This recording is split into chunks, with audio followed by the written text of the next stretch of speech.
Trian? What's wrong? Is there trouble at the grove? Yes, I sensed something. It was fleeting, but very strong. It feels like they're in some big trouble. Trian used the Century Gate again. Can you see what's actually happening? No, it's fuzzy like always. But the enemy's aura has disappeared. Maybe they've moved to a safe place? Let's hope that it's just a false alarm. We should place our trust in him and Casterus, teacher. They will keep Trian safe. Aggie, you're talking like we are little kids. One day, Trian will reach her limit, and Trebi will take on the role of gatekeeper from her. We are all aware of that. I am just a little concerned about her state of mind. Trian was already unable to speak, even in short sentences when they left. We want to say a proper goodbye at the very least. I will pray with you. Thanks. And Aggie, it looks like we will need you to come with us to the baths this time to unwind. It feels like neither of us have laughed for a long while.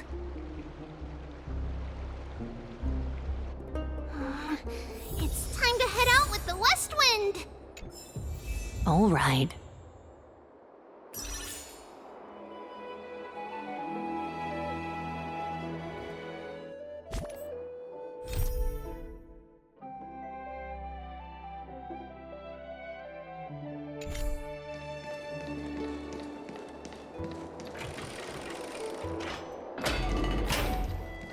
Here's really hot and heavy.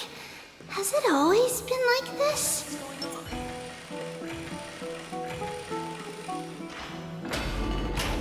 Is someone injured over there?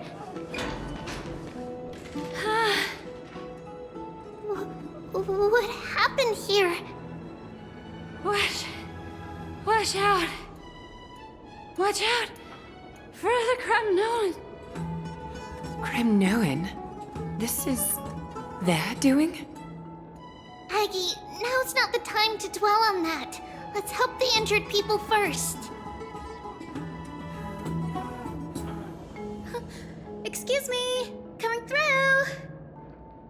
Oh, you two are here as well. That's a relief. Even the Twilight Courtyard is involved? What in the world happened here? I actually just came to relax. But as soon as I got here, I saw all these people lying on the ground. I've examined them, and they don't seem to be seriously ill. It feels like they've just spent too much time in the hot water. Multiple individuals fainting simultaneously from the hot pool steam? Where is the manager of the baths? He disappeared, and no one knows where he's gone to. Some people have been saying that the Kremnoans are behind this. Lady Aglaya, what do you think about this? Let these people rest. The two of you, please come with me. Have you thought of something, Aggie? Yes. While their intentions elude me, it's time to bring this farce to a close.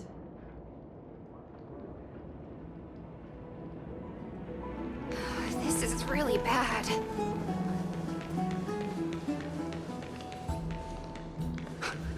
This is all you can do, huh?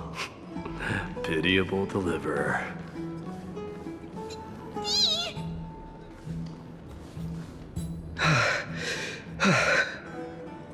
Snowy! Even Snowy! The culprit is... Mightimos. Dee, what did you do to everybody? It's just another duel where I claimed victory. Duel? As I expected. On the surface, these two are the mightiest warriors in the Holy City, but they're still impulsive youths at heart.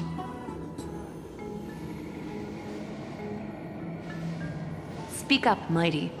Tell us exactly what kind of foolishness you and Finan indulged in this time.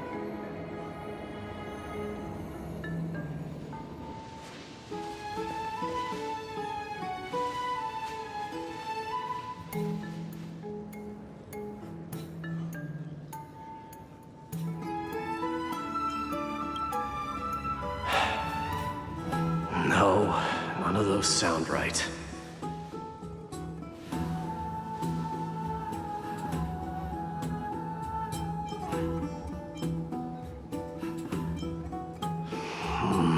Forget it.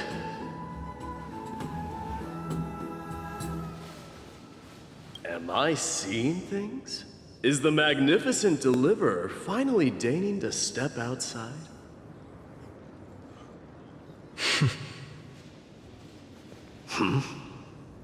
What kind of response is that?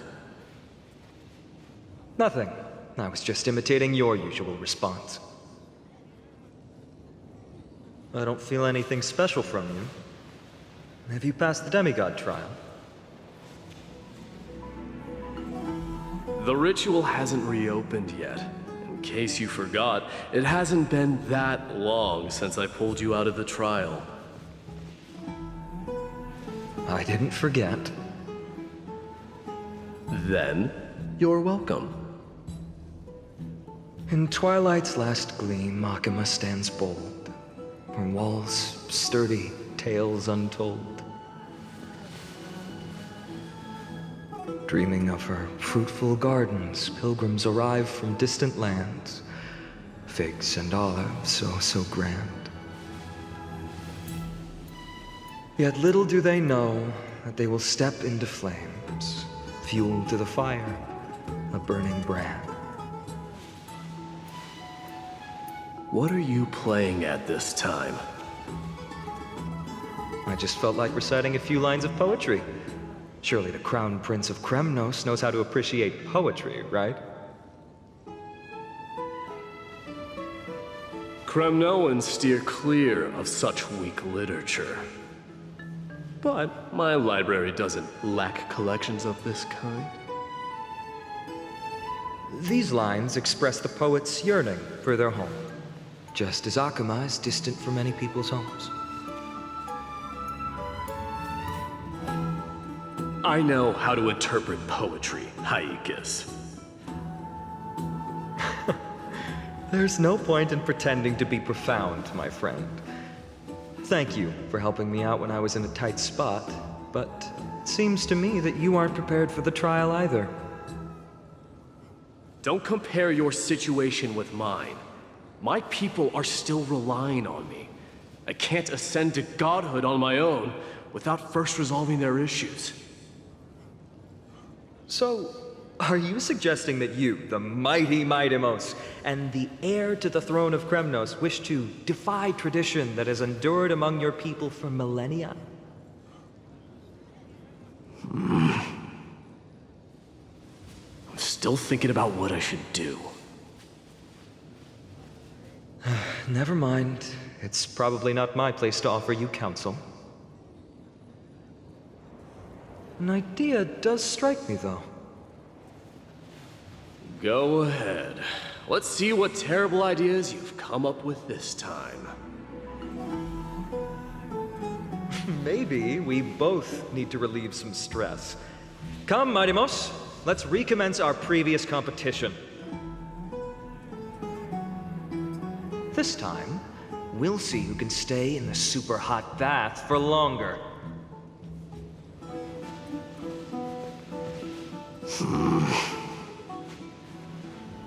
What? Are you chickening out?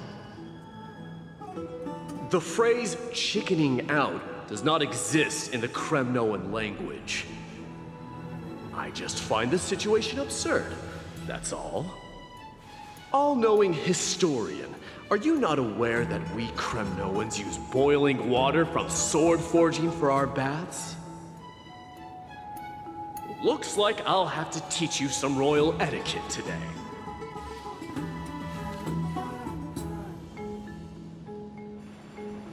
And thus, an unprecedented sauna battle commences!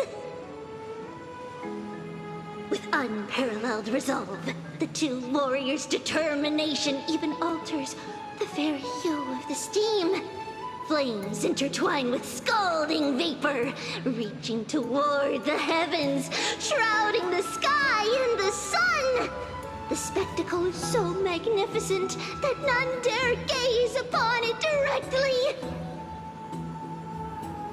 Since we can't see what's happening in the competition, why don't I regale you with a tale of kings to pass the time?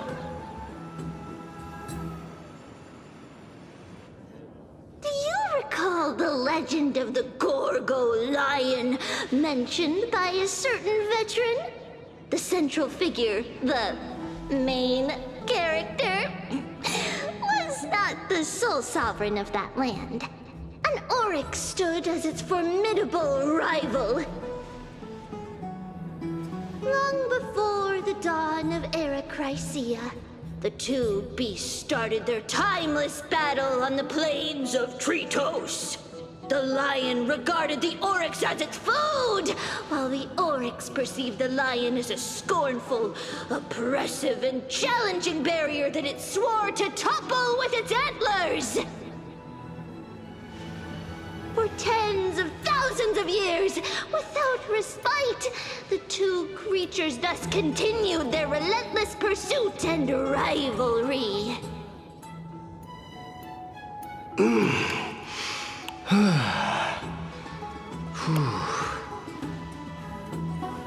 It fixated on its rival's fleeing form in the chase.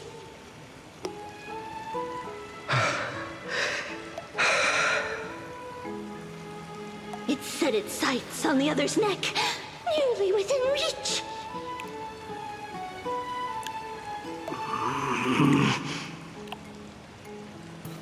It was stuck in a corner.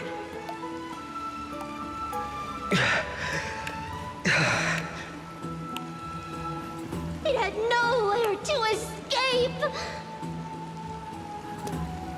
On the land of Amphorius, some lives meet their end at dusk, some at dawn, and yet others are fated to perish under the blistering sun at noon. And at last, the most scorching moment of the day descended upon them. The formidable hand of fate heeded their call and arrived! My lords, would you like me to reduce the temperature a little?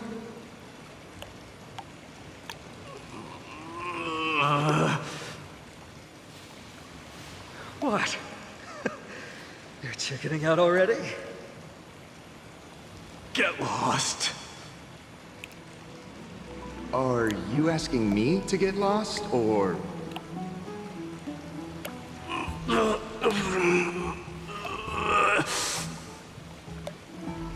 Do whatever you want. Oh, please, forgive my presumptuousness, my lords.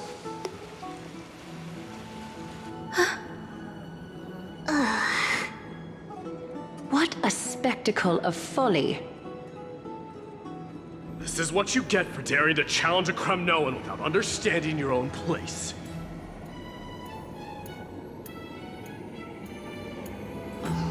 What I'm saying is, your little game dragged down quite a few innocent souls alongside you. You will personally escort back home the customers left awestruck by our formidable presence.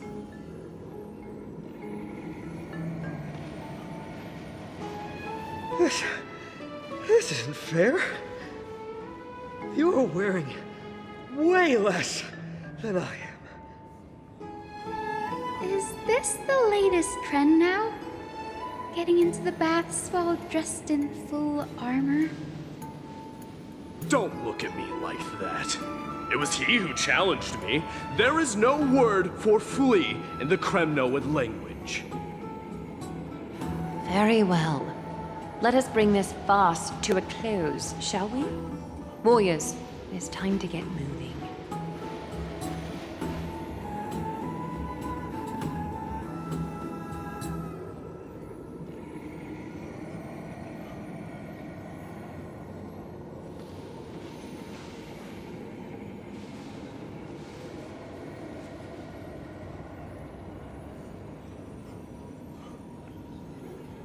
Alas, the flame chase journey is destined to be a lengthy one, replete with obstacles.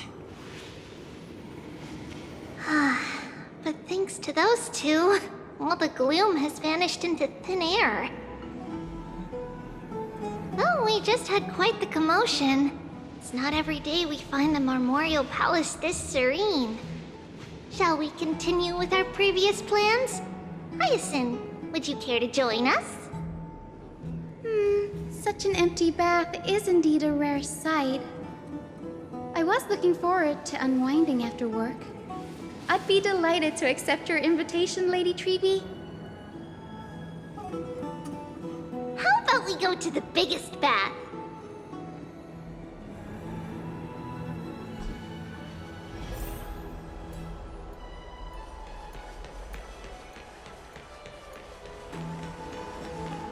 Let me check. The water temperature feels just perfect. So, how is the feeling of having the entire bath to yourselves? It's so good. But, Lady Treeby, aren't you going to soak in the bath with us? We will have to pass. After all, we've become children. Please understand that she can no longer endure the heat of this pool due to the blessings of Yanis.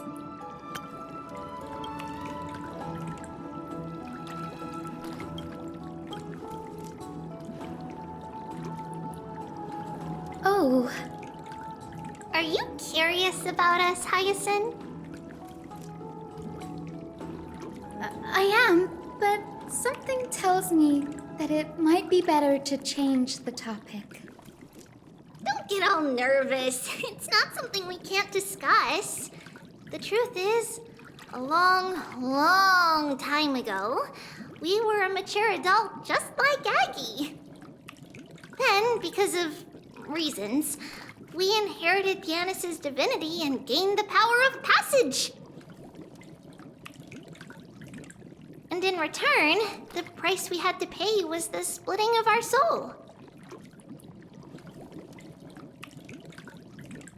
Each opening of the Century Gate intensifies the strain on Treeby and the others.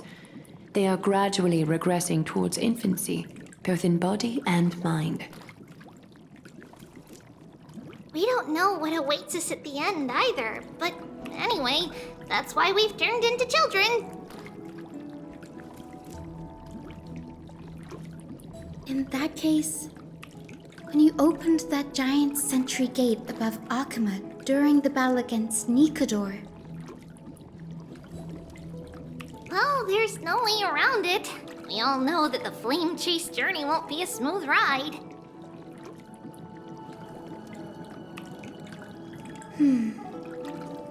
maybe we can find a way to fix it.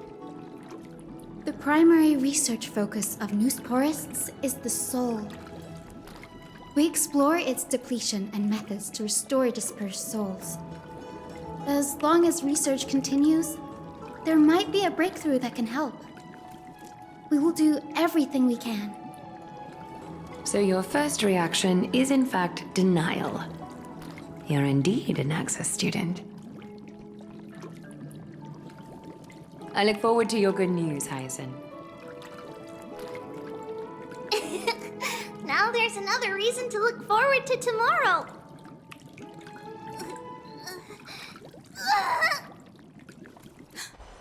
Lady Treeby, Something's off. It's that strong feeling again. Is it Trian? Wait, no. It's not Trian this time. It's Trinan. Trinan is in danger.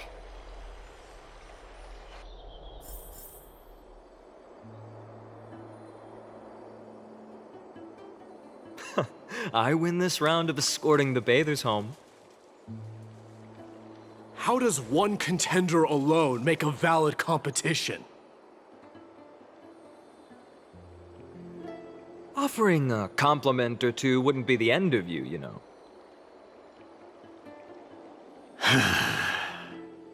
Haikas. What is that word? Is that your native tongue?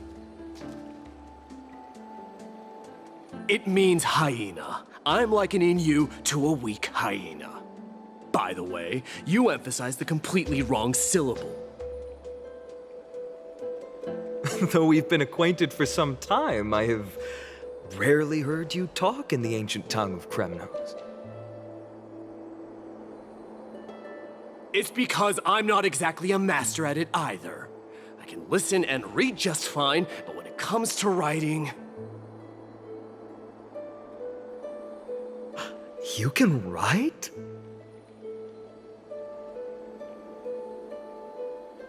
You speak as if you don't have a brain. That was in jest. I understand. After all, you spent all your childhood wandering far from home.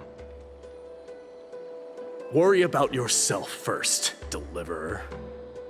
You also never mention your hometown, apart from when you need to introduce yourself. Well, it's because there isn't much to say. Ides Elysiae is simply a tiny village that disappeared many years ago in the flames of war.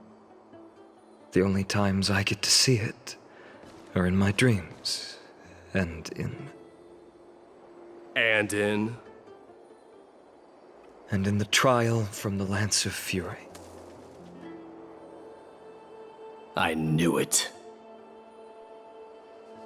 Yes, I saw it all. Ides Elysiae ablaze with everyone. My family, friends, and my kin, lying in a sea of flames. A blood-red half-sun hung in the sky, just like on that day. And before my eyes, that murderer killed Cyrene. But I saw its form this time. A black cloak, an eerie mask, and a broken giant sword that carried an ominous aura. I fought it in the trial. But even though I've been fighting, improving, and resolutely getting stronger all this time, I still couldn't defeat it. You were blinded by hatred and almost lost yourself in that trial. That's right. And that's why I am truly thankful to you, Marimos. You finally picked up some manners. Better late than never. Then what about you, Mighty? What did you see in that trial? What do you fear? There is no word for fear in the Kremnoan language.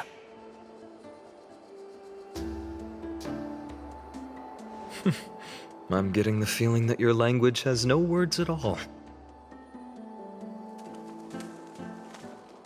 But to answer your question, I saw Akuma in the trial. As well as... my old comrades. Hephaestion, Perdiccas, Ionius, Ptolemy, and Possesta. Ever since I returned from the Sea of Souls, these 5 have been by my side, We faced life and death together during our days in exile. Those 10 years were arduous, yet filled with moments worth treasuring. Each night, we would gather by the campfire, savoring honey brews and singing our hearts out. The wind in the wilds of Amphorius smelled like rust. Hephaestion would always tease me about adding goat milk to the honey brew, claiming I ruined the blood-red color of the drink. He had a scrawny figure, but was a relentless force on the battlefield, dispatching foes without so much as a blink. Perdiccas was an expert in concocting medicines, delving into all those strange folk remedies. Leonius was a swift runner and our most reliable messenger. Ptolemy was a real bookworm, always spouting off in chapters and verses. When we left Kremnos, he made off with a stack of ancient tomes from the Grand Library. Not like it mattered, as my family owns the library. And then there was Possesta. He was the silent type, but a truly masterful musician. This is the first time I've heard you mention these 5, and their names. They died on the battlefield before the Kremnoan detachment managed to join Akuma.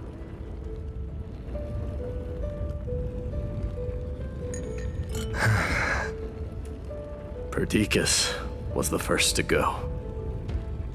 He was shot in the stomach by a poisonous arrow from the people of Ladon in the second month of cultivation. In the end, his remedies mended all but himself. Midamos, do not mourn. I have achieved honor by bestowing a noble death upon the enemy. Leonius died in the 5th winter. Idonia's snowstorm lasted 3 full months. On the night of the fiercest storm, our foes launched their assault. Idonia. Is that the city Castorus used to live in? Yes. Those zealots were as fearless as Kremnoans in the face of death, but they lacked respect for honor. They cornered us in the bottomless swamp. Leonius covered for our retreat. They cut his legs off. He vanished into the mire of a foreign land, his body never to be recovered. This is perfect. Mighty Most, I can finally deliver the news of you ascending the throne to the Nether Realm. 20 dusks later, we finally breached the walls of Idonia and entertained the tyrant's plea for peace. However, the rebels refused to surrender and set up an ambush within the city. Ptolemy and his cavalry met their end before they could even relish our triumph. Those obelisks that collapsed after being set on fire became their final resting place. Midamos, please tell my family.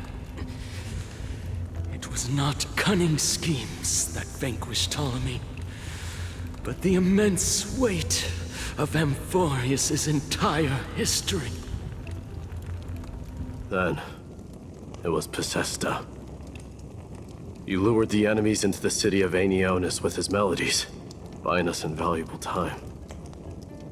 Our enemies, consumed by indignation when they discovered the trick, set the entire city and my soldiers on fire.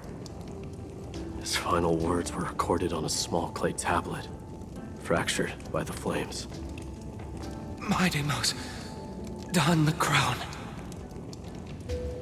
And at last, my most trusted friend, Hephaestion. He was supposed to stand by my side through it all. But a sudden relapse of his illness hit him on the eve of my duel against my father. He hid his condition from me. By the time I returned victorious, he had but a breath left in him. A Kremnoan dying on a sick bed? I would be a laughingstock to everyone. Vestian, my dear friend. Spare your strength. I'll go get a physician. No need. Even if Perdiccas were here, he couldn't stop destiny from taking me away. No! None can take you away.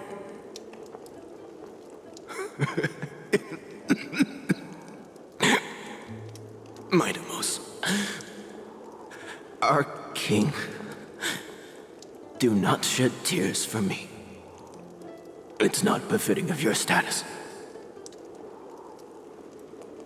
Farewell, my dear friend. You must lead us back home. What a grave trial indeed. Now I understand why you see immortality as a defect, or even a curse. My father threw me into the sea of souls to break the wheel of karma. But little did he realize it would grant me an immortal body and summon a fated revenge on his head. Following his demise, I considered leading my people back to our homeland. Kremnos had already turned it into a wasteland. Only darkness and insanity thrived there. Against the dissent of many, Krateros included, I made the Kremnoan detachment stay in Akama. But I know that their glory will never be doused out. The instant of strife shall inevitably arrive. If you take over Nikador, then you must begin the journey back to your homeland. So, you hesitate because you think leaving your people in the Holy City is a better choice?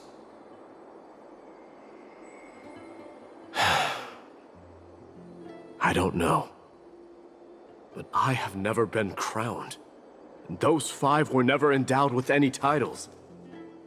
None is aware of their glory. Your predicament is truly complicated. I don't know how I can give you any useful advice. Maybe you could seek counsel from more people, such as the Grand Craftsman. Cartonis' people seem to have been through comparable dilemmas. And that teacher of yours, Krateros? Dee, we've got a big problem! Big problem! Lady Triby, what's making you so flustered? Hurry up and go save Trina! She got abducted by Krateros!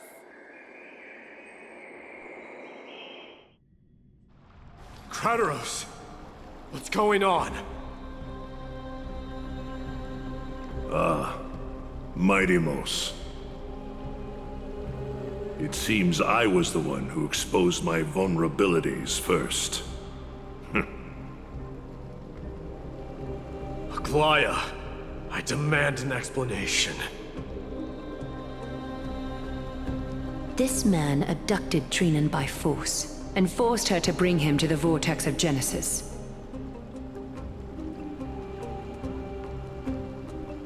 He then brazenly stepped into the trial of the Lance of Fury, and naturally failed.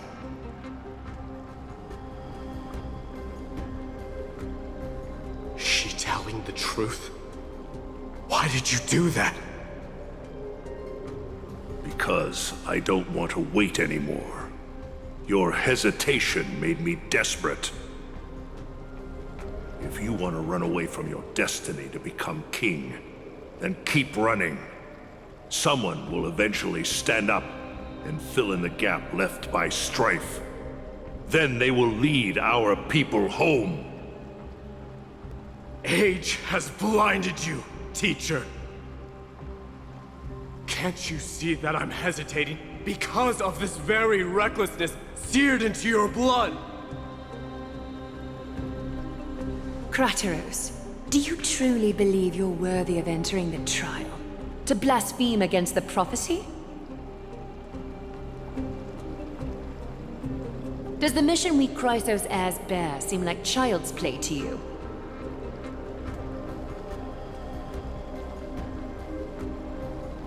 Do you know how the Kremnoans see you, Aglaya? You're a hypocrite and a megalomaniac. The prophecy of Genesis and the Flame Chase journey are just excuses for you to seize power. Silence, Krateros. Do you even know what you're saying?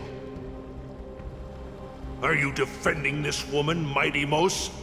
How many wars did people start because of her and her so-called prophecy? How many cities fell in the past millennium? Their people massacring each other. Even if this so-called Genesis really exists, will there be a place for the Kremnoans in that new world?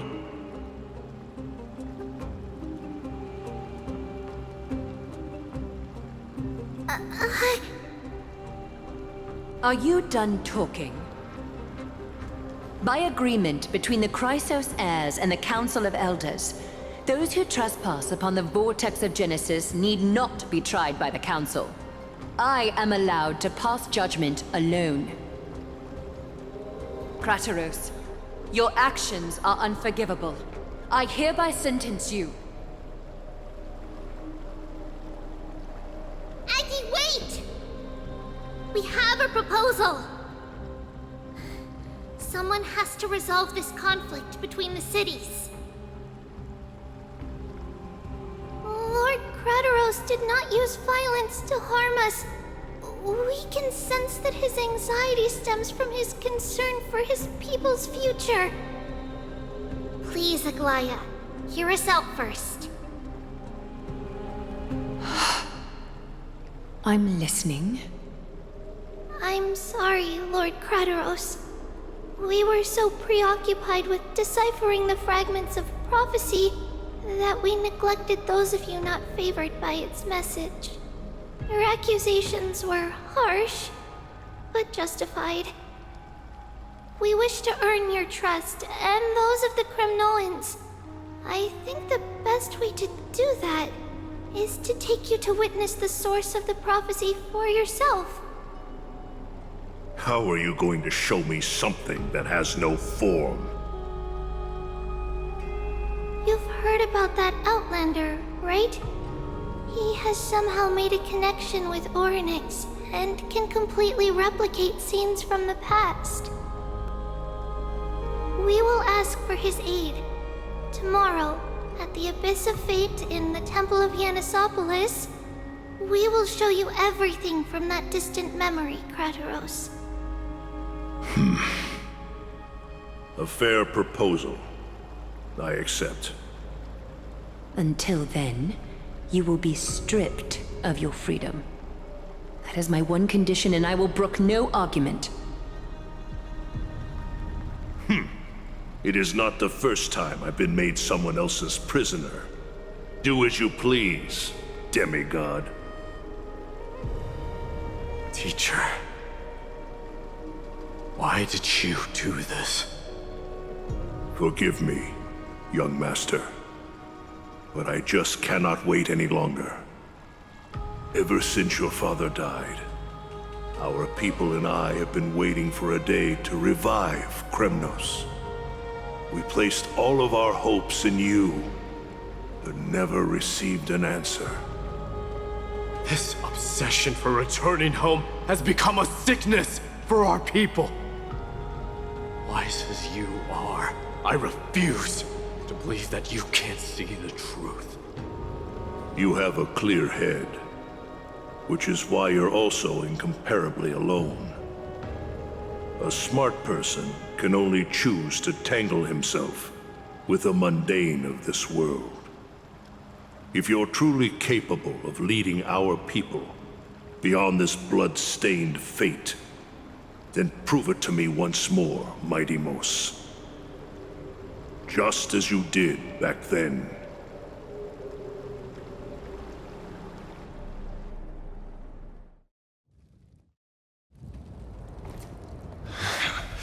A fierce fighter. I did not expect such heroism from a feeble Aquaman. Fulfill your duty as the victor, warrior, and tell me your name. I seek an honorable death from you. As if you have any honor! Listen closely. I am the leader of the Kremnoan detachment, Midimos. I'm here to finish you, father.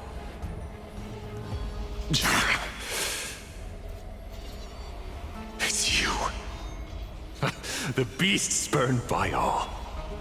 So you did defy death. The prophecy was true. You will bring an end to my Kremnoan dynasty. Defy? You're wrong. Death fears me. It's the reason I have this body of steel. As for you, you already stand at death's door, father. You were the one who threw me into the Sea of Souls. The one who tried in vain to enslave a Titan. And the one who desecrated the body of a god. Hyakis! You're a weak king. So weak that even the lowliest hyena is a more noble existence than you. And now, fate's reckoning is upon you. Then swing your blade. Take my crown. Coronate yourself with an old king's blood and inherit it all. Become the new rightful king of Kremnos. No. I don't want the crown. Listen. There's only one end for the kings of Kremnos. Then the crown means nothing to me. All I want is your life. To avenge Mother and my comrades. But the walls of Kremnos won't fall with me. Do you truly think you can escape fate's grasp, my son? You and I, we're both the same. We feast on strife and fear. Now kill me! The son of Gorgo is destined to be crowned in blood!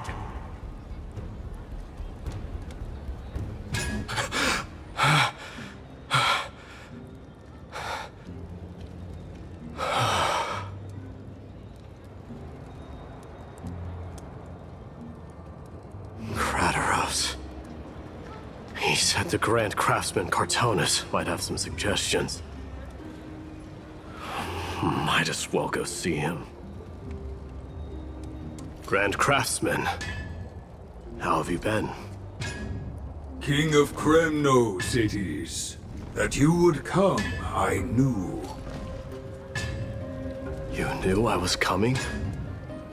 Your matters, I've heard. The path forward you seek. Many questions you have. But before that, take this. What's this? A signet ring. For the King of Kremnos. Belonged to your mother. Recast and restore it. I did. What? Mother threw it into the Sea of Souls. A long time to fish out it took. Very fortunate we were. I can hardly imagine how much patience and courage it must have taken to find such a small signet ring in the Sea of Souls. I owe you one. Gratitude there is no need for. Repayment for saving me, this is. Questions you bring with you? Ask now. Fate I've always denied. It's finally caught up to me. By all rights, I should accept Strife's authority. It would make everyone happy. The Chrysos heirs, the Council of Elders, the Kremnoans. Even the bards who will write it all into song. Yet hesitate still you do. Hesitate, why do you, young king? Because of my people. Be they men, women, the elderly or children. The hearts of all Kremnoans yearn for home. They've all been waiting for this day, for the day their king returns. Children of Strife would then be able to go home and embrace the old traditions. Never mind that most of them have only ever been heard in these so-called traditions in song. They would then gather around their king and throw themselves into battle. This is not a good thing, you believe. The Kremnoans have been trapped in a cycle of bloodshed for the past 1,000 years. They seek vengeance, start wars, become prosperous, and decline. How much innocent blood flowed into the River of Souls in all those years? How many needless sacrifices could we have avoided? If I accept that fate and become the totem of strife, that lead my people into repeating the same mistakes, then of course I would be terrified. I'd be terrified of becoming king. A different kind of Kremnoan you truly are.